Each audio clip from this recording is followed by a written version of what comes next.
भगवान की भक्ति सकामता से नहीं, अकाम, कोई कामना मत रहो। कामना रहितम गुण रहितम, किसी भी प्रकार की कामना न होना मन में, किसी भी प्रकार की इच्छा न रख के भजन करने से भजन बढ़ता है। इच्छा रख के भजन करने से भजन नहीं बढ़ेगा। तो मन में ये भाव रखिए कि हमारा काम है भगवान को भजन करना, उसके बदले कुछ देना न देना वो उसकी मर्जी है, उस पे छोड़ दो। शर्त मत रखो।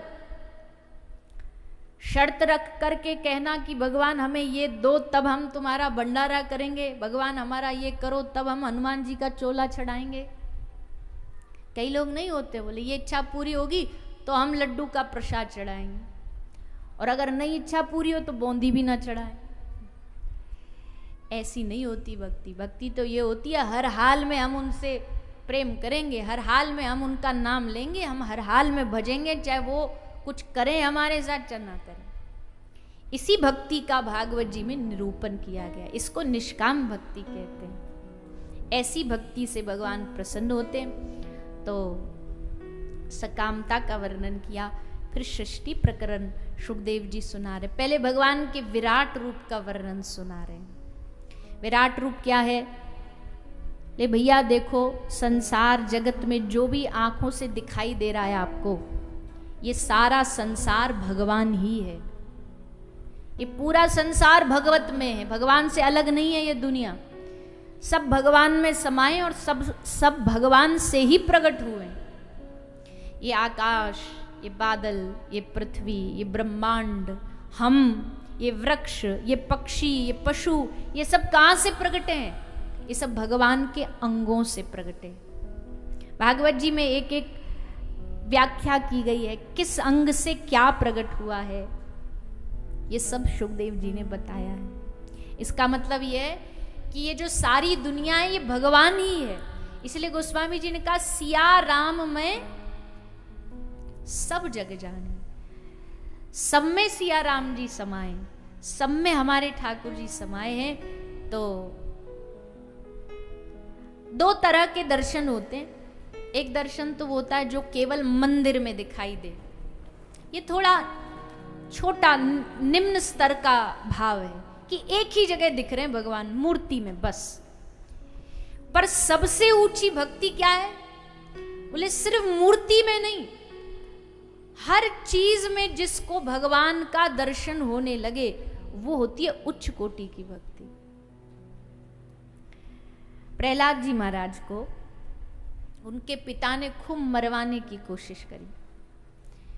कभी होलिका आई, कभी गणों से मरवाया। एक बार बड़े बड़े दिग्गज हाथी बुलवाए, बड़े भयानक हाथी, कि इनके पांव से कुचलवा के इसको मरवा देंगे। ऐसे हाथी सूंड मार दें, पाम मार दें, दांत मार दें तो पहाड़ के टुकड़े टुकड़े हो जाएं, दांतों से तोड़ दें उसे। इतने बड़े बड़े शक्तिशाली हाथी आए।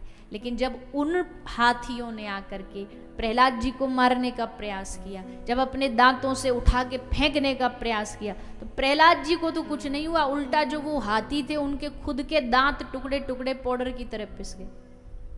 फिर लोगों ने पूछा प्रहलाद को, प्रहलाद तुझ में क्या ताकत है, क्या शक्ति है जो इतनी बड़ी बड़े हाथी भी तेरे सामने टिक न पाए? तब प्रहलाद जी ने कहा हंस करके, तुम्हें हाथी दिख रहे होंगे, मुझे ये हाथी नहीं दिख रहे। मुझे तो ये लगता है कि साक्षात मेरे ठाकुर जी रूप बदल करके आए हैं गजेंद्र बन करके। मेरे प्रभु आए, मेरे प्रभु मुझे क्यों मारेंगे भला? क्या इनमें मेरे नारायण नहीं है? और तो और जब हिरण्यकशिपु क्रोध में लड़ रहा है तो प्रहलाद जी ने खुद ही अपने पिता से कह दिया, बोले आप थोड़ी बोल रहे हो, आपके भीतर बैठे मेरे नारायण बोल रहे हैं। ये होती है भक्त की दृष्टि। परम श्रेष्ठ जो भगवान का भागवत भक्त होता है उसको हर वस्तु में, हर व्यक्ति में, हर चीज में भगवान नजर आते हैं, भगवान दिखाई देते हैं।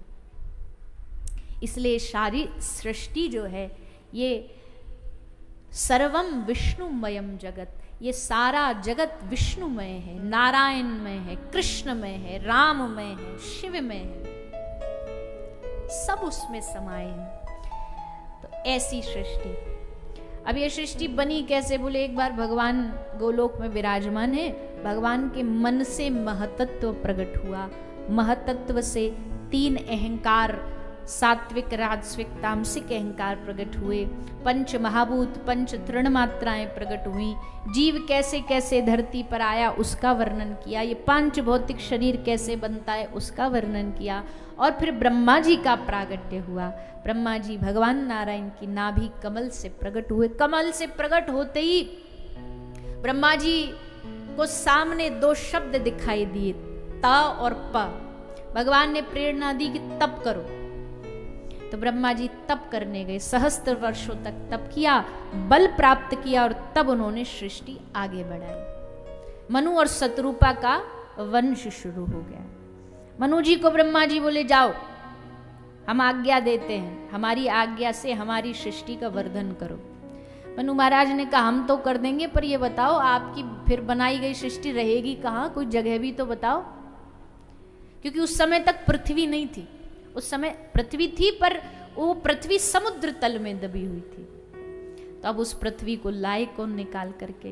ब्रह्मा जी चिंतित हुए और चिंतित होते होते ब्रह्मा जी की नासिका से एक पिंड गिरा जो श्री वराह भगवान के रूप में प्रकट हो गए। भगवान का ये अवतार है वराह अवतार। अब वराह भगवान समुद्र से पृथ्वी को निकालने जा रहे हैं।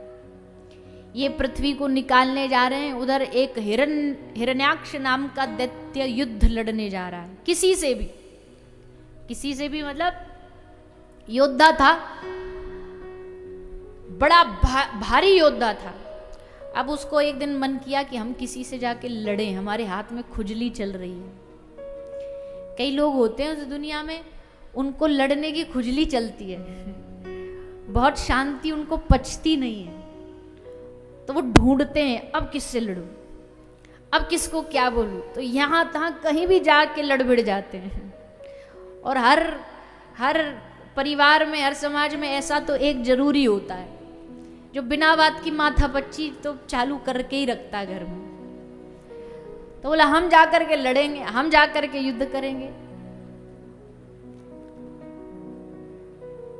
और एक बात और है, कहीं जा चौराहे पर जा करके लड़ गए। अब तमाशा दुनिया देखती है, फायदा दूसरे उठाते हैं। बोले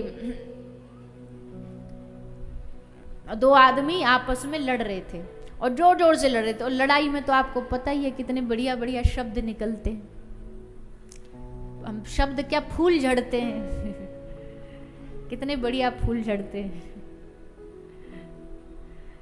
तो दोनों लड़ते लड़ते बोले, एक बोला हम तेरी खोपड़ी फोड़ देंगे, एक बोला हम तेरी टांग तोड़ देंगे, एक बोला हम तेरे हाथ तोड़ देंगे।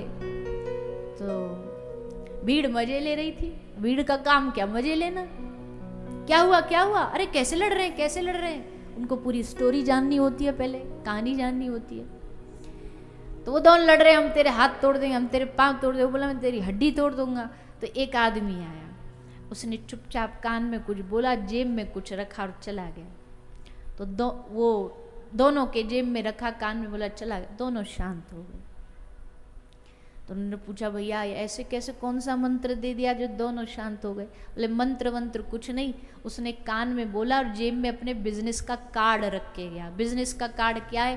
बोले हड्डियों का नया डॉक्टर है। तो उसने लिखा भैया तुम दोनों की टूट जाए तो ये नंबर है, वहाँ आ जाना, मेरा काम चल जाएगा, मेरा धंधा चालू हो जाएगा, मेरी बोनी हो जाएगी। बोनी नहीं हुई सुबह से।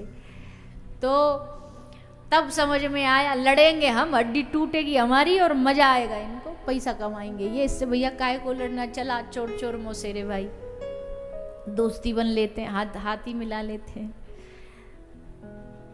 तो कई होते हैं जिनको बस मन करता है। तो आए, हिरण्याक्ष आया, बोला हमको लड़ना है। सबसे जाके कहता हमसे लड़ोगे? सब बोले भैया ना तो हमारे पास टाइम, ना तेरे बराबर ताकत, क्यों बड़ा शक्तिशाली था। सब देवता भी उसको देख के घबरा जाते। रास्ते में मिल गए एक दिन नारद जी से बोला आप लड़ोगे, आपको लड़ना आता है? नारद जी बोले ना, लड़ना नहीं आता पर लड़वाना आता है। हम लड़ नहीं सकते पर किसी से लड़वा सकते हैं। बोले किससे लड़वाओगे? बोले वराह भगवान से। वराह भगवान समुद्र में से पृथ्वी को निकाल के ला रहे हैं। तेरे एकदम कांटे की टक्कर के योद्धा हैं, मजा भी आएगा तुझे युद्ध करने में, जा रोक उनको। अच्छा एक बात और है, नारद जी कोई जोकर नहीं है, लेकिन नारद जी भगवान के मन का अवतार है।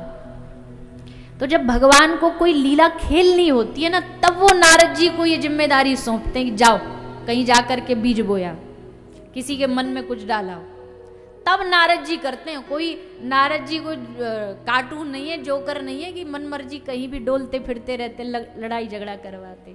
भगवान जब भी नारद जी ने कोई लीला करी है ना, तो उसके परिणाम में भगवान ही प्रकट हुए, भगवान की कोई लीला सिद्ध हुई है जो भी नारद जी ने किया। तो आज यहाँ हिरण्यकशिपु एक बार कंस को समझाया आए थे। जब कंस ने पहले बालक को लौटा दिया ना देवकी के, तो देवताओं में खलबली मच गई। बोले अब तो ये तो कंस तो धर्मात्मा बन गया, इसके मन में दया आ गई, और जब तक पाप नहीं करेगा तो भगवान अवतार नहीं लेंगे। तो किसको भेजो? बोले नारद जी को भेजो, यही बुद्धि घुमा के आएंगे। तो आ गए बुद्धि घुमाने नारद जी। ऐसी बुद्धि घुमाई कि पाप वृत्ति फिर से मन आ गया, तो भगवान को फिर अवतार लेना पड़ा। तो इसलिए नारद जी भगवान के मानस मन के अवतार है।